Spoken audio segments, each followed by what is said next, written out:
तीज की कथा। माना जाता है कि इस कथा को भगवान शिव ने पार्वती जी को उनके पूर्व जन्म के बारे में याद दिलाने के लिए सुनाया था। कथा कुछ इस प्रकार है। भगवान शिव माता पार्वती से कहते हैं कि हे देवी, तुमने मुझे अपने पति के रूप में पाने के लिए 107 बार जन्म लिया, परंतु फिर भी तुम मुझे अपने पति के रूप में नहीं पा सके। इसके बाद 108वीं बार तुमने पर्वतराज हिमालय के घर में जन्म लिया और मुझे पाने के लिए कठिन तपस्या की, और इस दौरान तुमने अन्न जल त्याग कर सूखे पत्ते चबाकर दिन व्यतीत किया था। मौसम की परवाह किए बिना तुमने निरंतर तप किया। तुम्हारी कठोर तपस्या देखकर तुम्हारे पिता हिमालय राज भी तुमसे अत्यंत क्रोधित हो गए थे, परंतु फिर भी तुम मेरी आराधना में लीन रही। ऐसी स्थिति में एक दिन नारद जी तुम्हारे घर पधारे। जब तुम्हारे पिता ने उनसे आगमन का कारण पूछा तो नारद जी बोले, हे गिरिराज, मैं भगवान विष्णु के भेजने पर यहाँ आया हूँ।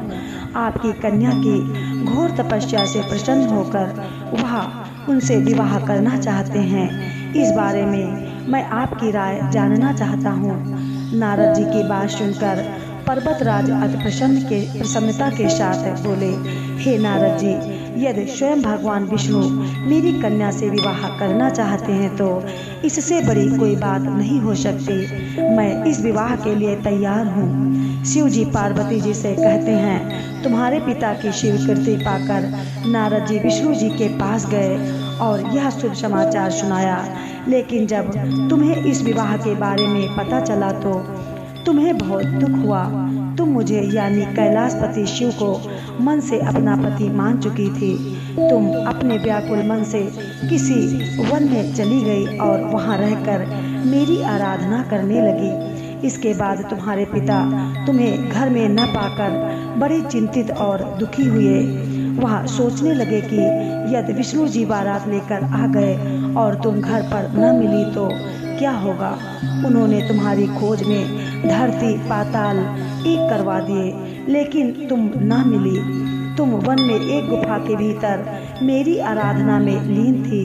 भाद्रपद तृतीय शुक्ल को तुमने रेत से एक शिवलिंग का निर्माण कर मेरी आराधना की, जिससे प्रसन्न होकर मैंने तुम्हारी मनोकामना पूर्ण की। इसके बाद तुमने अपने पिता से कहा कि पिताजी, मैंने अपने जीवन का लंबा समय भगवान शिव की तपस्या में बिताया है और भगवान शिव ने मेरी तपस्या से प्रसन्न होकर मुझे स्वीकार भी कर लिया है।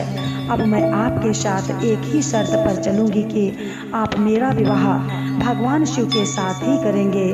पर्वतराज ने तुम्हारी इच्छा स्वीकार कर ली और तुम्हें घर वापस ले गए। कुछ समय बाद उन्होंने पूरे विधि विधान के साथ हमारा विवाह किया। भगवान शिव ने इसके बाद बताया कि हे पार्वती, भाद्रपद शुक्ल तृतीय को तुमने मेरी आराधना करके जो व्रत किया था, उसी परिणाम स्वरूप हम दोनों का विवाह संभव हो सका। इस व्रत का महत्व यह है कि मैं इस व्रत को पूर्ण निष्ठा से करने वाली प्रत्येक स्त्री को मनवांछित फल देता हूँ। भगवान शिव ने पार्वती जी से कहा कि इस व्रत को जो भी स्त्री पूर्ण श्रद्धा से करेगी, उसे तुम्हारी तरह अचल सुहाग प्राप्त होगा। कथा कहने के बाद गणपति भगवान शंकर व माँ गौरी की चालीसा और आरती जरूर करें। बोलो ओम नमः शिवाय।